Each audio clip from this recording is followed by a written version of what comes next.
medyo magiguban kaninyo sa kaoras. Sa kaoras nga programa alang sa serbisyos gobyerno o nga tagipahibawan ninyo isay mga maayong balita nga inyong makuha o matagamtam ko ng inyong mga negosyo kining makalista o marehistro sa gobyerno, no? Kaya ibota ang kinaunhan nga buwan sa tuig sa promis mga very crucial alang sa itong mga micro, small, and medium enterprises. Muli ito katagan ng bili ka mga puna may gana. And dito maglangan, atong i-introduce ninyo ang atong mga resource persons ka mga puna. Itong unahon ng atong kinaunhan akong nailahan gano'n lang tanan para magpasabot ng mga kinatiguangan. Uban na ito din may gana ang atong heads sa Bohol Investment Promotion Center. Kung kauban din niya sa una, ito dito Gross Kapitolyo na nakos Governor's Office, parehanin na mga opisina ilams Governor's Office. Si Ma'am Maria P. Dominiza, Ma'am Inday, good afternoon, welcome sa Kapihan. Good afternoon, Ray, and daghan salamat sa pag-invite na mo dali, no? And then we're very happy na mo hatag kami o mga impormasyon para sa atong katawhan karon na naminaw o unsa di kasayon ang paghimo o magrehistro sa inyong mga negosyo. Kung sa bintaha unya asa man ta paingon ikan dinhi, no, sa atong giingon na strategy, not just sa provincial government pero a battle cry sa national government, no, na inclusive growth kayo, no? Okay, so daghang kayo salamat sa pagdating ma'am. Ikaduha nga nagkailan ng mga si Ma'am Ligaya Castillo. Ma'am, good afternoon, welcome sa Kapihan. Okay, good afternoon. Thank you for inviting us for this regular Thursday Kapihan sa PIA, and we're privileged to be your guest for this afternoon's forum. Okay, thank you very much for coming. Kung nila mahigala ang atong mga mga staff o mga officials sa BIPC, marami tuloy na kami sila ipagpunta. Atong introduce Ma'am Imam Maile. Hello, Ma'am. Good afternoon. Welcome sa Kapihan. Thank you, Sir Ray. Good afternoon, and good afternoon to all the listeners. Thanks for having us here this afternoon, sir. Okay, lingkod salamat. Ang yawan pa rin na mahigala si Ma'am Carmen Sita Lumantas. Ma'am, good afternoon. Welcome. Welcome sa Kapihan. Yes, sir. Good afternoon. Good afternoon po sa itong mga listeners. Thank you, sir, sa pag-invite ng mga. Okay. Last but not the least, si Ma'am Claire. Ma'am Claire Apale. Ma'am, good afternoon. Welcome sa Kapihan. Good afternoon, Sir Ray. Kung sa kanan luminaw karon, ako si Claire, ang Business Counselor sa Negosyo Center Bohol Boss, under sa Business One Stop Shop. Okay. Daghang kayo nagtuo, in fact, na mga ekonomista nagtuo yun nga ang yun is Philippines sa itong setup, labing tanyahan yun na itong MSME, no? Mga gagmay-gagmay, mga mamumuhunan. Kundi, in fact, naapod sa ikis mga Pilipino na ay mas maayon siya magtukol ng negosyo basta kay inato, mas maayon na kita atok yun nga kaugalingon. In fact, that's very true. Gikan diri sa isa kong saan klase, mga nang nasol ko na tas mga sari-sari store, mga nang nag-iwan. But then, kung saan yung beneficyo kay kasagaran na daghang magtukol doon yan. The moment ka marami action, nagkita, magkinahanglan na sila padangko ng ginang mga negosyo. Murag wala sila kahit dili sila familiar with sa nagina ka na ginagmay-gagmay rin yung bubot-bubot mentality na piso, 1/5. Ingon niya na, ito, unsa may maayo may katambang ninyo para sa atong mga kaigsunan niya. Dunay mga gagmay-gagmay negosyo managas kabaranggayan. Kunya, nagtanaw nga pasinong padangkon pa o papunaan pa ang ilang pamumuhunan. Unsa may maayo ninyo ikatambang as business counselors. Unahan ito, si Ma'am Inday, isa man. Sige, si Ma'am Inday. Okay. So, sa dili pa tamo paingon sa sa unahan, right, no? Let me just clarify na BIPC, Business One Stop Shop, nanadinahan ang mga serbisyo na related sa business registration. In other words, atong gihatagan og kasayon ang mga katawhan, labi na kadtong mga gagmay mga negosyante na gusto mo negosyo, na mo rehistro sa ilang negosyo. No, one-stop shop lang at lang sa opisina sa BIPC diha sa Capitol, no? Capitol Building sa Marajo Street. Kung sa may bintaha, actually way back 2012, ang BIPC naghimo kami og usa ka survey province-wide, nakita nato nga 85% no sa atong mga gagmay negosyante dili yun rehistrado. Meaning, appeal sila sa kadaghanang atong gitawag og underground economy. We're trying to encourage them to go out, no, to the mainstream, no. In fact, ang usa sa ako mga strategiya mo ang pag-ato sa mga kaumusuran pinagi sa atong one-stop shop caravans. So, ato nang ipasabaw nila nga dakong bintaha kung mo rehistro sila. Nga naman, usa din nga makapainganyo nila nga muna og set og goal, no? Nga mulambog yun ang negosyo, no? Second, kung negosyante ka, of course, na kay customer, kung manay imong client, no? Naghatag ka og protection sa imong customer kay aduna naman kay ngahan, no? So meaning, protection sa customer nga panangita na ako'y reklamo, customer ko, magkahibaw ko nga kini nga negosyo ato kumudagan o simba ko o na ako'y reklamo, makadagan ko kay rehistrado man siya, no? So, in other words, ikaw nga negosyante, ihatag ka o dakong kabintaha sa imong customer na mag-ila-ila mo, niya kung provide ka best quality service and product for your customer. The other thing is, kung rehistrado ka, meaning ni-anak ka sa directory sa mga ahensya sa gobyerno na dito ka na rehistro kay sa ato na inibawaan, tulungan na ka pamaagi sa pag-rehistro sa negosyo. Kung sole proprietor ka, meaning ikaw lang ang tag-iya, mudagan ka diri sa DTI for your business registration. Ang DTI po na help desk na anak po na sa atong one-stop shop sa BIPC. Okay. Or, kung korporasyon ka, unya, dili sa Bohol Ray, na manigda na ito, sukad nga ni-set up na sa atong Securities and Exchange Commission. By the way, all over the country, kita lagi na ay extension office sa Securities and Exchange Commission outside of their office. So, dako na nakakain tabang rin. Imagine now, we did a study before we ate a MOA with SEC, no? Under the leadership of Governor Chaco way back 2011, na nakita na to on the average, ang usa ka tawo nga mo rehistro korporasyon, mudagan dito Cebu kaupat 3 to 4 times. So imagine ang cost niya, ang inconvenience, no, ang pagkahasol niya eventually tungod kay daghan siyang obstacles, basi pull out na dili na mo rehistro, no? And then the other thing is na ako tayo help desk kaming tuiga atong sugdan atong servisyo para sa mga cooperatives. So eventually, ato naging na-realize na way back 2009 when we started the one-stop shop, pogi na atong end goal, finally, no, na-meet na rin nato ang tulong ng mga kanang options for entry into business, ma-set up na rin nato sa BIPC Business One-Stop Shop. Okay, kaya mga lang ini ang kasagaran din nga ito nga nabantayan is the moment nga ang sa kanegosyo magsugod niya, kining i-engage na ito pagparehistro. Kasagaran din kayo kin dito ang mga mulano, no? Daghan kayo. In fact, kung yung subayan pagkikaroon, daghan pa dyan kayo. On the economy, sa may epekto yan ng mga underground economy. So sa may tanaw ninyo, the overall setup of things kita sa ekonomiya sa probinsya sa Bohol. Unsa man ang kanako sa epekto ani kung sa ekonomiya magpabilin nga naa area wala marehistro underground ang iyang existence. Kamo kuno sa may inyong nauna. Sa may maayo Ray, no, magsugod ta diri sa mga registered enterprises. Okay.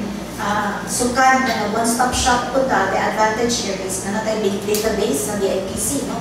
Makakita na ta o kung sa'y trend, makapture na nato ang data, kung sa'y rehistro.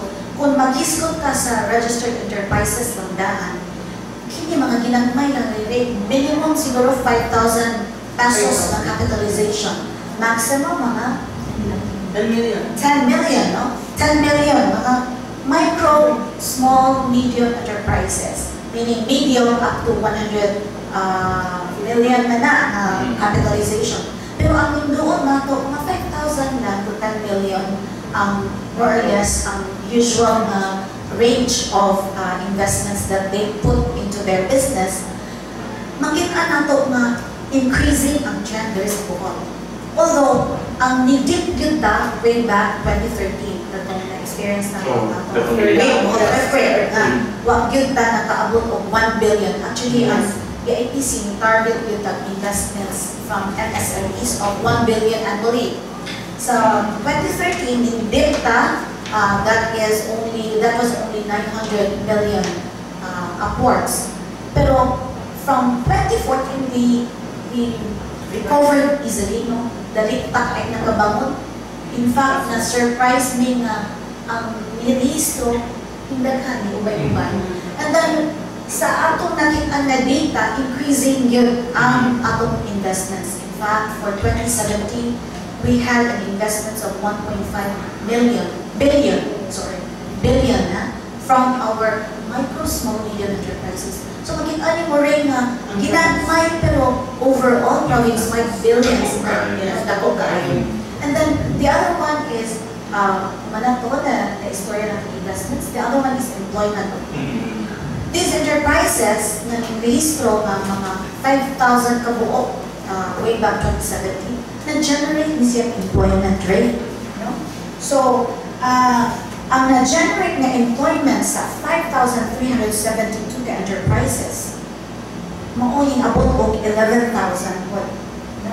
11,962. So, ma-imagine mo nga kung ikaw gamay ka nga negosyo, inclusivity ba? No? Ikaw aduna kay kapangitaan, no? Na kay income ay imong kaugalingon para sa imong kaugalingon sa pamilya. Meaning, you're now outside of the, hopefully, of the poverty index. Yes. At the same time, you also provide employment sa community. No? So, guwapo kaayo ang makita mo gender sa Bohol. So, muna itong, at least muna itong may balita, no? That's 1.5 billion for 2017. Billion. Yeah. Hopefully, kasi umabot na ito ng 2 billion because we're still starting, diba? Starting for the year. In fact, karon lunam na yung rough record of pinana so far with the boss nga na to sa office. January, this should be very telling kung sa ilagan. Wala tata. Pero sa inyong rough estimate, ballpark figure, mga pilagi ka na so far, investments nga na sold, na-rehistro niya ang mga capitalization nila. Mabot na ka o bigan halfway of the 1 billion mark? Wala pa? Okay. Inahin niyo rin, excuse me lang, first quarter, it's just not for the month of January. First quarter, yun ang rush hour, rush days for registration. Okay, highest na, pero eventually, throughout the year, we have observed na monthly, di kita mawalaan o zero. Di kita ma-zero. Naagin mo anha sa opisina aron mo registro. Okay, so I think in addition with Ma'am Inday, kanang tungod kay ang January manggod, mo na siya iting rehistro sa mga bago nga mga negosyante o renewal ko sa ilang mga business permits. So mo na siya nadaghan kayo ang traffic sa office, considering nga although na ay mga existing nga mga NC sa kada lungsod pagkakaroon, but most of our clients anhatid sila. Okay. Most of our clients, anda sila sa office na mo sa BIPC magpa-register tungod kay sayon niya kana bang convenient po on their part. And not only that, ang DTI nga help desk is very accommodating and grabe og assistance in terms of customer service. Okay. Kaning galing yung mga setups ba? For example, na ito sa Tagbilaran, na ito sa mga kalungsuran, kaning business licensing, no? Kini bang usa ka negosyante nga, for example, existing in Cortes, pwede nga ito siya sa boss, dili sa Cortes ng parehistro, that dili ba bypass na sa lungsod? Sa mga LGUs sir na mga negosyo center, amog yung kanang gi-recommend na adto sila Adto sila. sa pinakadoon nga negosyo center sa ilang lungsod para after sa data registration for sole proprietorship, diretso na sila mag-register silang mayor's permit or business permit. So what happens kung suppose, asa man kadong ang permit nga makuha, balik na sa lungsod? Yes, sir. Okay. So meaning, i-comply na ang requirements dili, isabit na dahil sa mayor's office for the business. Okay. So murag maayo po ning setup noon. Although naturally, murag makasabot po ta ng mga taga-lungsod nga dili mo register sila kaugalingong lungsod. Of course, namoy politics nga gaduha ani niya mahadlok sila, posible na mahadlok sila nga basig lisod adto niya masayon diri kaya political ni na diri sa babaw niya. Di na po kakaay mailahan, no? Although we're also looking at kanilang saan ginato pag-engage aning atong mga tao nga naa pa diha sa mga kalungsuran, kabarangayan nga hindi bang ginagmay-gagmay. Of course, the usual excuse kay lagi mo is sa ginagmay naman yung negosyo sir, ay di man kay ngono pangkuan yan.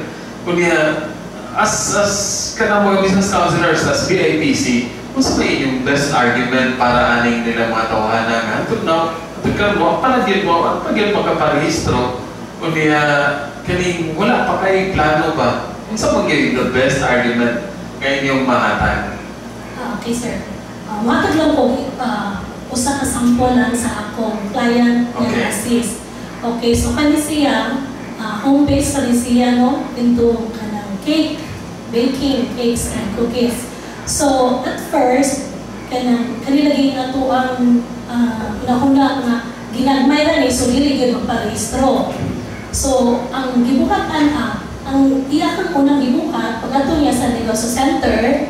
So gusto siya mag-apply for business name registration. Ako dayon siya mag-iingnan about kung sa'yo mga benefits kung nagka-register gyud ang iyang name.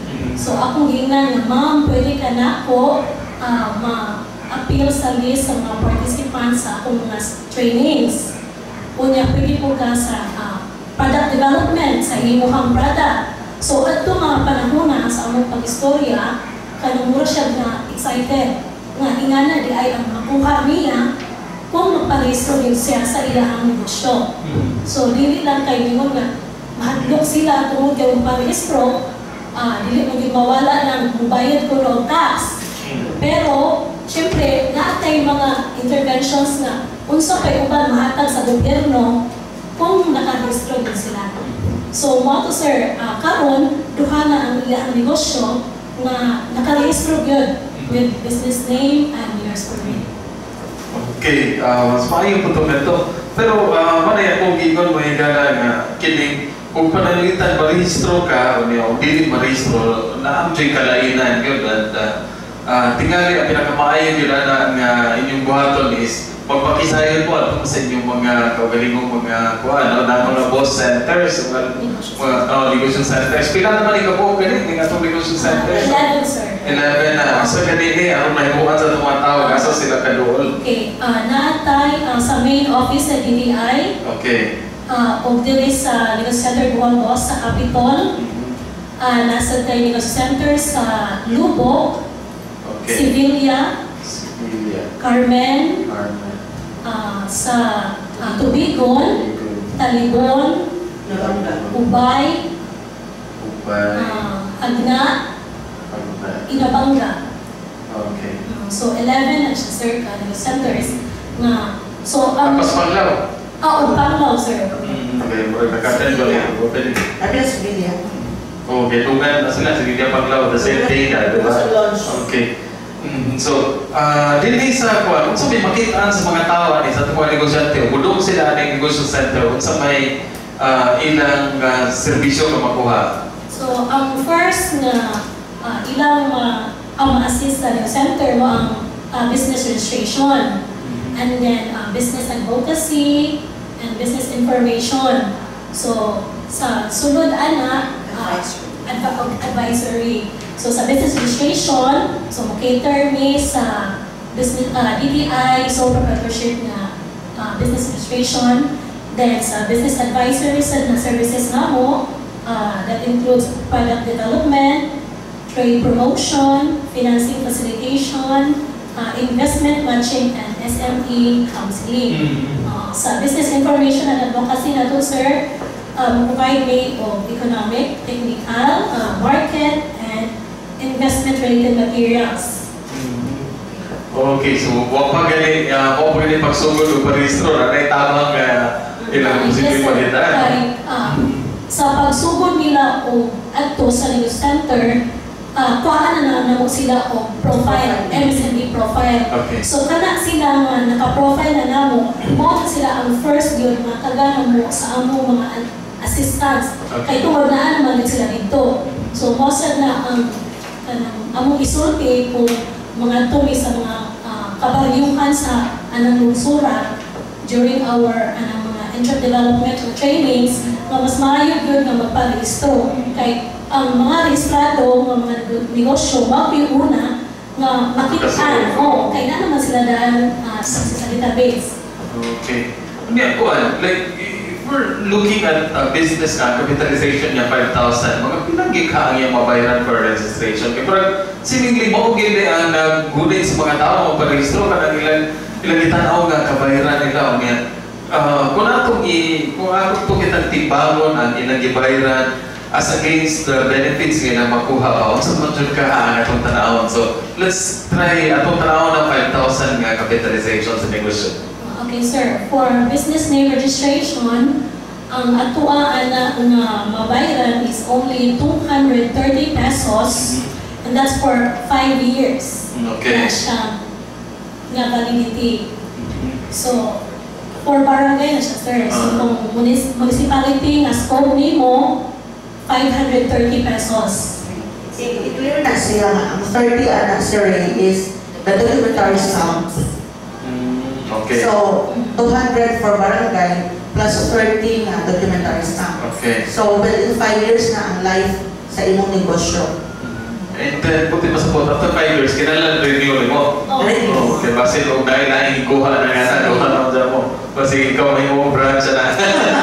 Okay, so business name pa rin. After ating, kung sa kung ikinanglan ka registration ngayon mo? So, muna ang step 1 yun, sir. Okay. Maghimo ka ang negosyo. Dapat parehistro mo ang pangalan. Ang sunod na mo na ang business permit. Okay. Sa mga tukuhaon sa BPLO sa mga LGUs. Ang next ang BIR. Mo na sila, sir, ang tulog kung yung main na dapat atuan sa negosyante. Okay, for nga kita, mota ito ikon. So sa 5,000 na capitalization sa kanegosyo, the maximum, pila magyod ang yung mabayaran, hatod makuha niya ng tanan, business, o kanang mayor's permit, o kanang BIR registration. Mga pila gid ka on the average? Not the idea na. For now, murag dili ta ka. Murag dili ni maka-assess kay ang amo is sa level na sa DTI. Pero ang mga mayor's permit magdepende na sa lungsod kung pilay ilahang kanang tax for kanang micro enterprises. So ang LGU ra mo magbuot ang given sa BIR na payment. So kami, ang among first step yun is sa business name registration 230. 230 yan.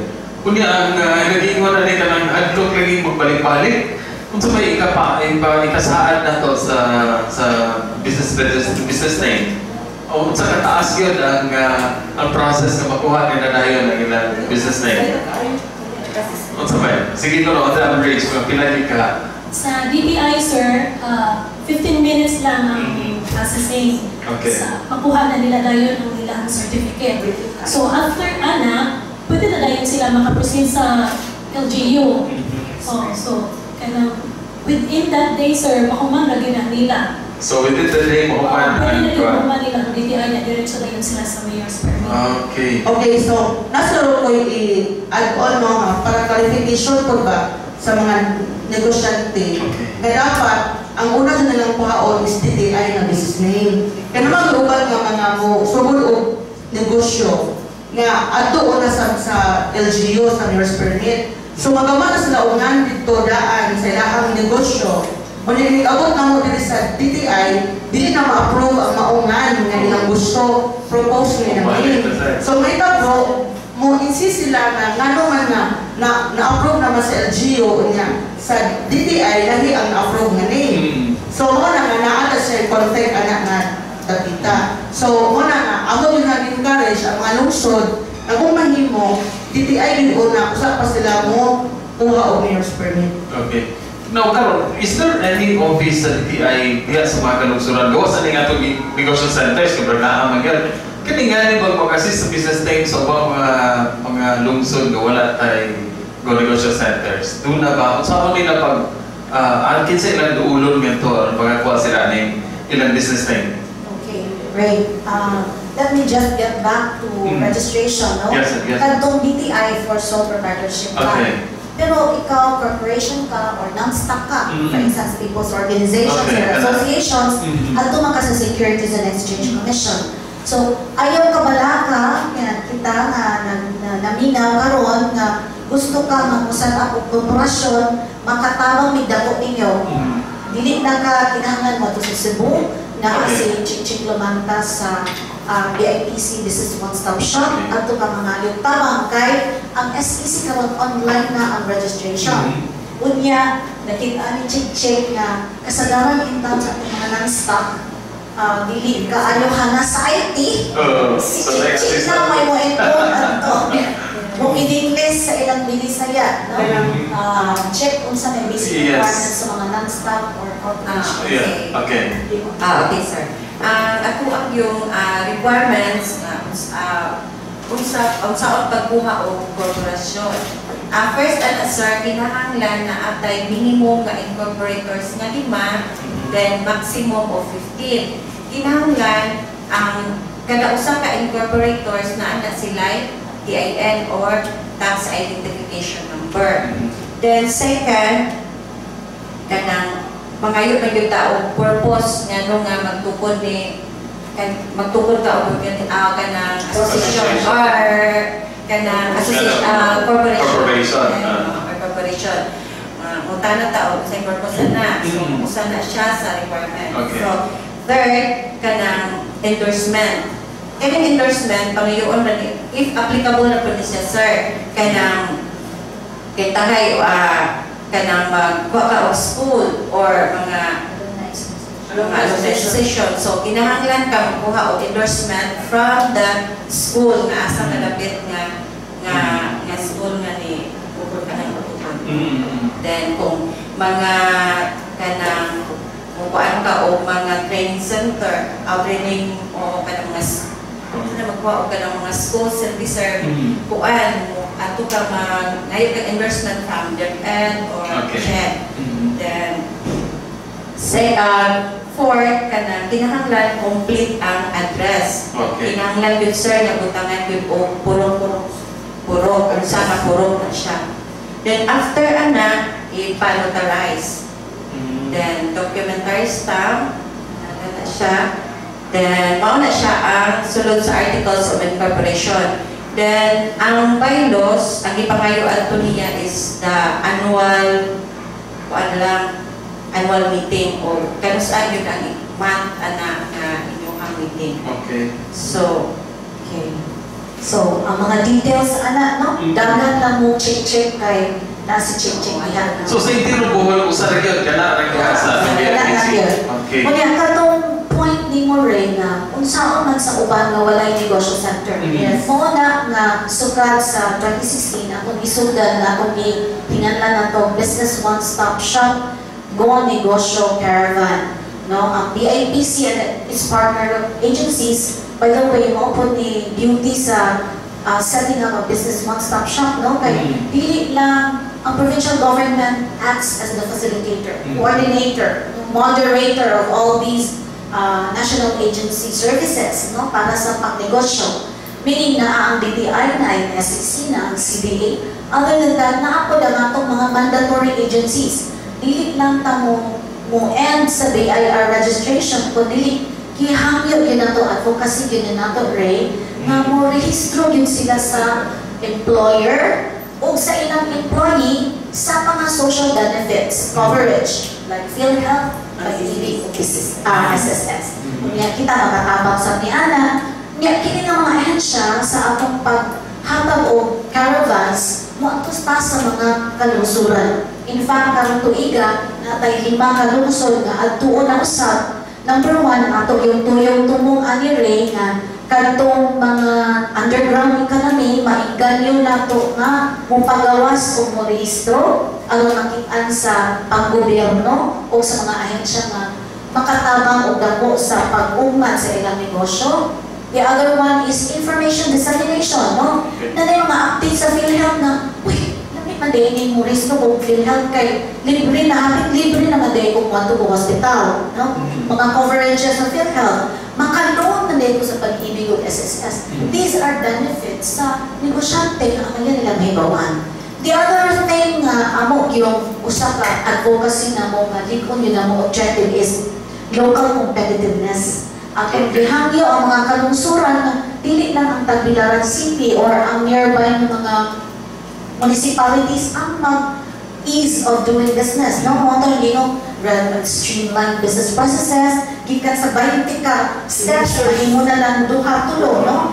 Ang karon duha na lang ang signature. Muna nga giingon ni Claire na in a day makuha lang din mo ang mga permits. No? And this is name registration kay gipahatagan na lang kasayon sa gobyerno. So, sa BIPC, sa akong part, we go out of the city to the municipalities through the negosyo o negosyo caravans. Mainganyo ang mga katawan, constituents, plus mainganyo ang kalungsuran na liguno nila ang mga proseso, mga signatories, mga pamaagi aron mas convenient, mas comfortable, mas accessible para sa mga negosyante na existing or katong would-be ng mga negosyante.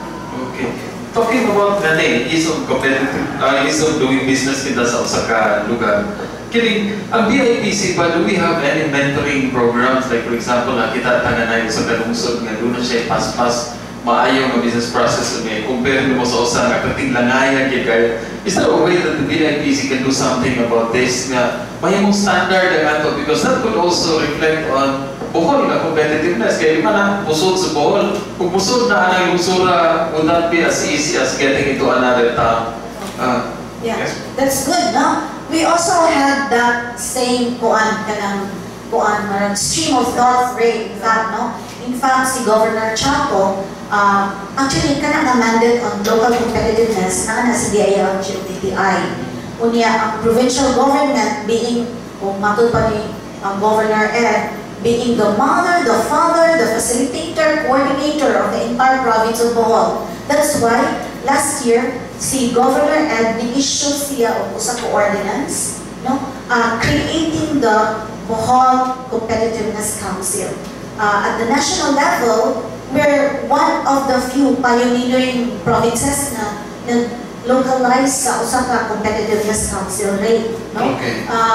Tungod kay gusto nga itong leadership na maangat ang tanang kalungsuran. If you recall, in the competitiveness ranking, ubay-ubay na usab ang mga lungsod sa Tubigon, Hagna, Calape, Panglao, na niangat o dako ang ilang competitiveness ranking. In fact, some of these LGUs ni abot na din sa top 10. No? Kaya gusto kita ng mga partner agencies led by our governor na kung mahimo, masustain, hindi mo slide back, and then encourage more LGUs to be more competitive. No? So mauna nga kita karon, very recently, we've organized the council. Kining council, we call the Competitiveness Council.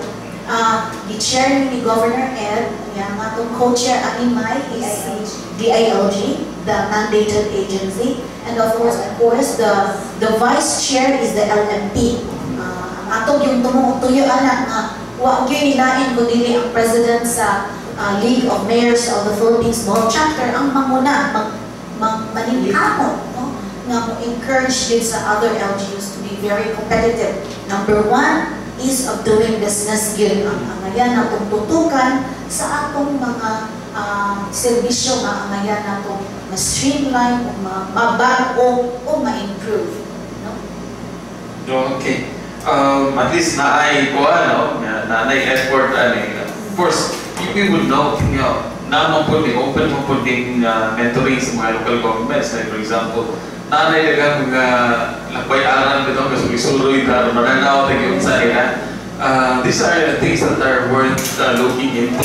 Ang atong isanaw lang isa during the last provision peace and order council meeting, although ma-appeal na siya na topic, gusto na ito mahibuan, gusto na ito ma-assure because ang atong bagong ni-assume provincial fire marshal, nagtanaw siya noon na dagang mga businesses nga nahatagan na itong mga permits nga wala ma-expect sa Bureau of Fire because of this process nga kinahanglan na ito ipaspas ang Bureau of Fire, imbis ng inspector ng business, inspection to follow na, which is in a way dili siya compliant with the Bureau of Fire standards. Ikaduha, posible pa nga mo ni makaingon nga dunahin dunay ko kung sabi niyo ikasulti, would you think necessary yun nga kuan ma-inspect magtanaw yun dahil before ihatag ang atong business permits? Okay.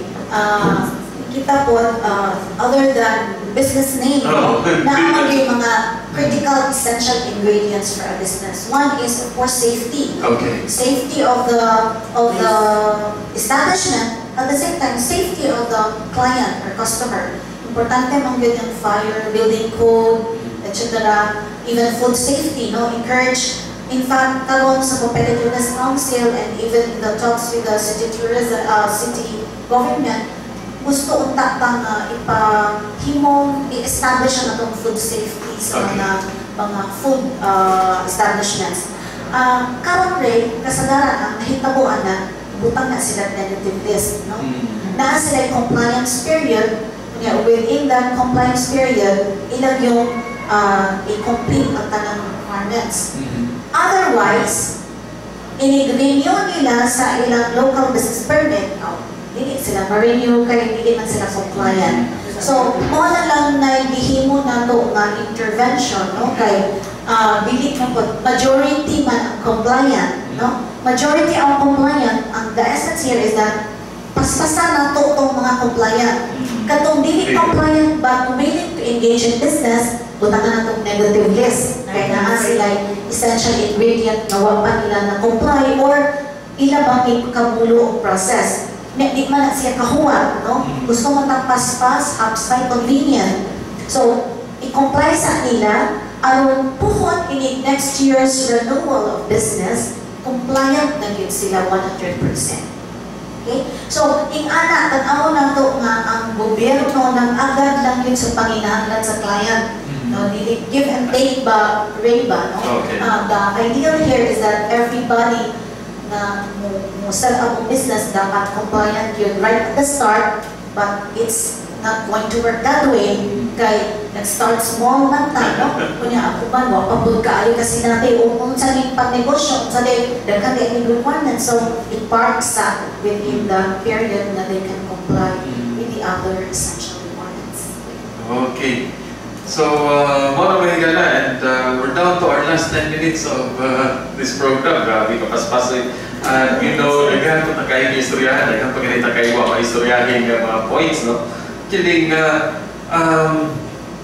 although na ay records nga dala sa Mamindel, kasi mga pasiros ko rin nato, kaya itong monetary gawas, katong trending ba? Like for example, from 2016, 2017, 2018, ang natanaw na mas daghan ang narehistro, We're now into state of investments there is Bohol. Is there any projection for 2018? Investment? In terms of investments? In terms of investment. We're looking at increasing investments in the rate, Kaya kung performance-wise pa na, increasing pa na ang target, whether we like it or not, we can't go back to the base figure. Ang ato lang pong confidence level is good. Kaya since we started our one-stop shop in 2009, nagsugod na kita databasing 2010, nakita yun na ito increasing yun ang trend. Exactly as I was saying, in 2013 when we were hit by that Bohol earthquake. But other than that, we're breezing through the 1 billion investments for micro, small, medium enterprises. And that's very good kay ano, ang Bohol is one of those LGUs na lingkod kaayo nga itong strategiya towards inclusive growth. No? Happy ni Ana na pang-servisyo sa atong BIPC rate kay makitaan man nato sa atong figures na maayo ang atong support for countryside development. Okay, hindi po na ito kalimtan, gagawin kay Kuan Rino. Of course, ang pag-set up sa mga negosyo, kinamilang dinunay, dili kay kani sila na mag-uwat rin na yung pareso, dunay daghang mga ahensya po sa gobyerno nga gasugod nila ang mag-set up. Yes, ma'am? Sir, Okay. sorry. Add-on lang gamay sa inyong question kung sa trend na sa investments for the Yeah. So as what Maminday said, increasing siya ang atong outlook.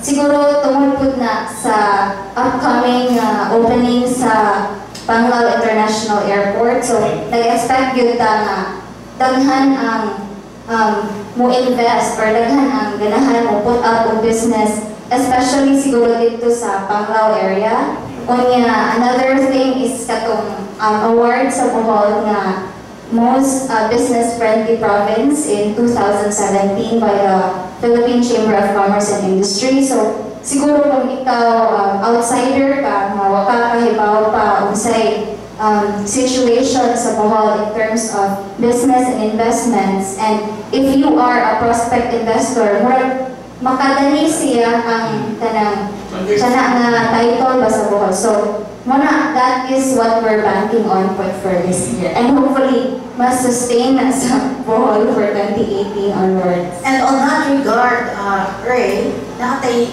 himuon, natay paghimo. In fact, karong February 8, mag-strategic planning ta kay si Governor Chaco and of course our Vice Governor Balite, and now acting in his behalf, si Attorney Benji. Gusto din sila, kita, no, sa Bohol, na of course, gusto ang atong support for small, micro, medium enterprises. Ang large enterprises, hatagan ang itong directions po, no? So that's why, atong tanawon, kung sa may mga strategiya for large investments to come in, no? The other thing is we need to educate January parang rate, pero lahat mga foreigners na prospecting, no? Meaning interested. They show, present their interest and intent. What we do is educate them. And of course, we have our local laws, incentive laws, but there are national policies as well. One of these policies is the Foreign Investments Act, whereby in that policy, mahibawaan man nato nga naatay foreign investments negative list.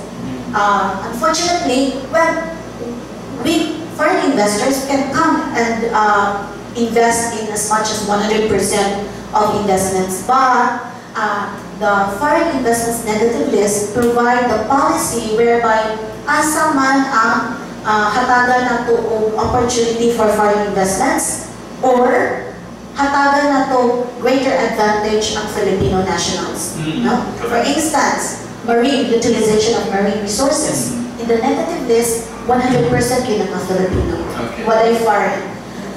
On that regard, 10th pamanational list. No? We're now operating under the 10th FINL, Foreign Investments Negative List. But the present government of President Duterte is looking at a revised 11th 11th list na mas open siya for investments.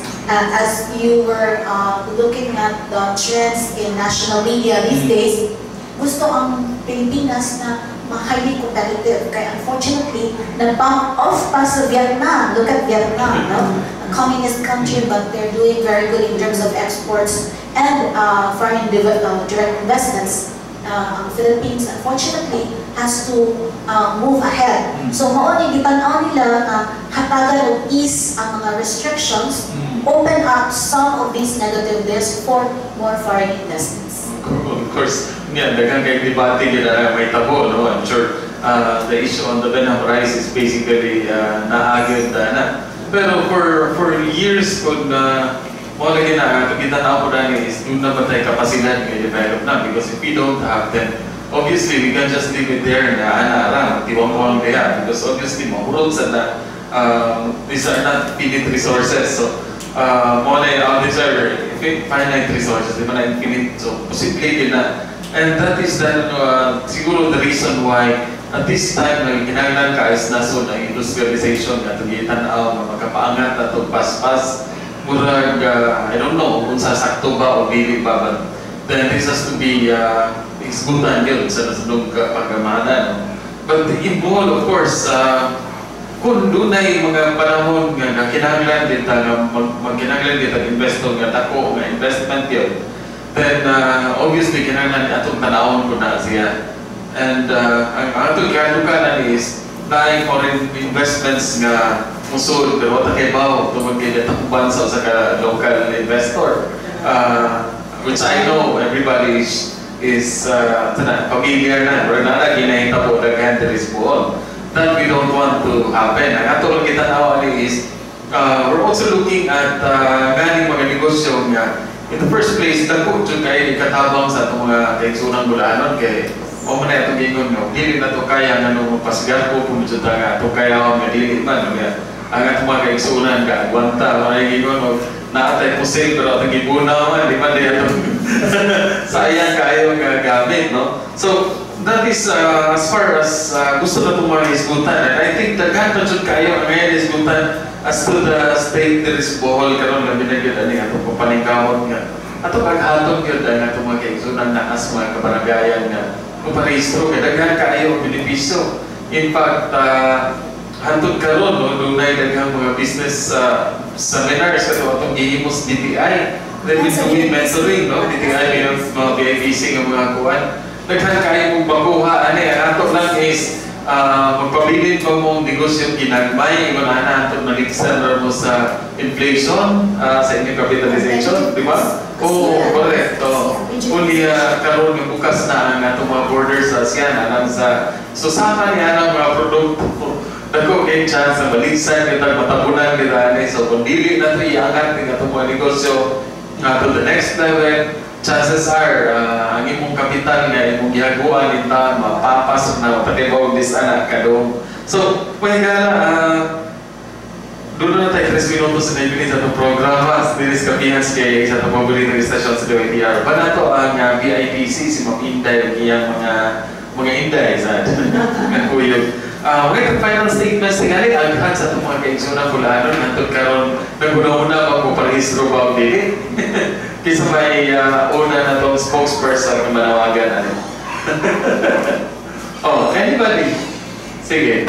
I guess, sige. Sa tanang mga negosyante diha na wala pa nakaparehistro sa ilang mga business names, nag-awhag ko labi na sa diri sa Tagbilaran area nga doon lang sa yung pinakadoon na negosyo center.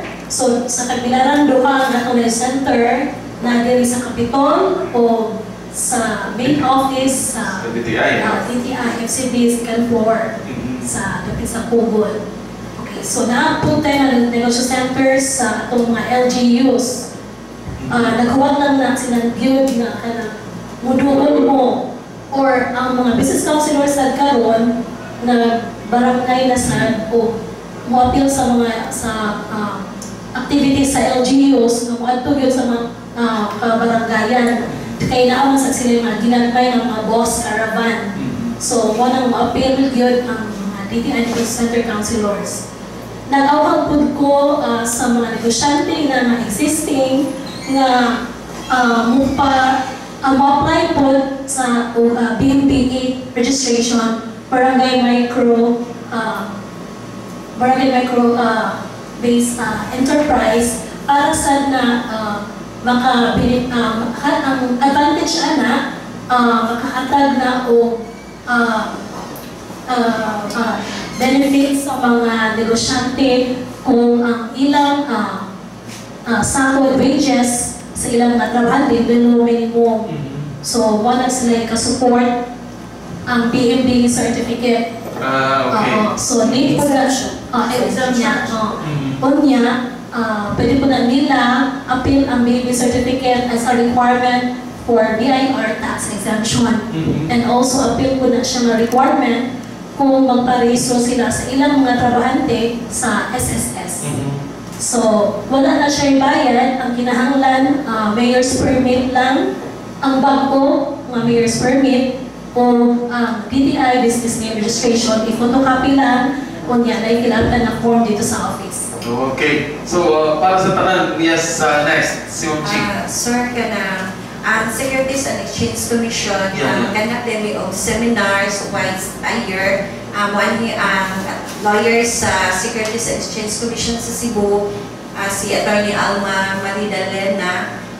Ang seminar sir, para din siya sa mga kada bitaw nakakuha na og registration kanang annual kanang usaon paghimo sa annual reports manama pasayon na siya sir. Okay. And then, yes, okay. Okay. Sa Boss Caravan, karong nga year, doon na kita 5 ka prospect nga mga lungsod nga ato ang himuan o Boss Caravan, mao ni siya ang we bring government services direct to the people. So, kami sa mga opisinahan, wala kami sa inyong mga lungsod para paghatag o serbisyo publiko sa mga tao. So, mga yun, pinagpasalamat sa pag-invite na mo diri sa PIA sa among opisina. Okay, and finally, ano pa? Sige. Okay. Yes, Ma'am De. Sa award, kung ginong na award, eventually ang Competitiveness Council is looking at the possibility na maghatag ng due recognition for most competitive LGUs. That's a work in progress pa, hindi pa nakakunin, but we're looking at the goal of localized provincial level awards mechanism. Okay, which is something good, ma-look up sa mga local government. Mas maaari na hilo na dito sa upos before na ito isaka dito sa taas aron na gamay rin sa mga na. Okay, matug pa sa ingon ni Governor Chaco during the first Bohol Competitiveness Council meeting, ang competitiveness sa municipality in total would translate to the competitiveness of the province. So if dili gyud competitive ang municipality palandaan, that would also kind of reflect po sa state sa province. So naturally, kung ang usa is the sum total of the whole, di ba? Yes. Makita nyo na ito, kung competitive mo sa kalungsod, then obviously, musaka yan ang tanan kay mo na yung sum total, no? The chain is only as weak as its weakest link, pero mo na siya yung tanaw na to. So without may ganap, ito po sa segment sa ito, Kapihan sa PIA Rumakunan, sa kanang sa itong mga kaubanan, diri si LB Bungosya, si Jose Rino Pista, Jude Calope, niya sa itong mga kaubanan sa Philippine Coast Guard. Kung niya upan diri si Ma'am Inday, si Ma'am Kapihan, Claire, si Ma'am Claire, si Ma'am Chichi, si Ma'am Gaya, o si Ma'am Mike. Once again, may gana din sa rin ang video, mag-ingon ka ninyo. Atong maghatong ang atong mga silinganan, mga kasilinganan, nga ay mga ginagmayang negosyo, nga magparehistro tungkol kay sa pagparehistro, maprotektado ka sa gobyerno, at the same time, inyo ang libreng serbisyo. Once again, daghang kayo salamat sa inyong pagtubay, o mayang hapon na ito.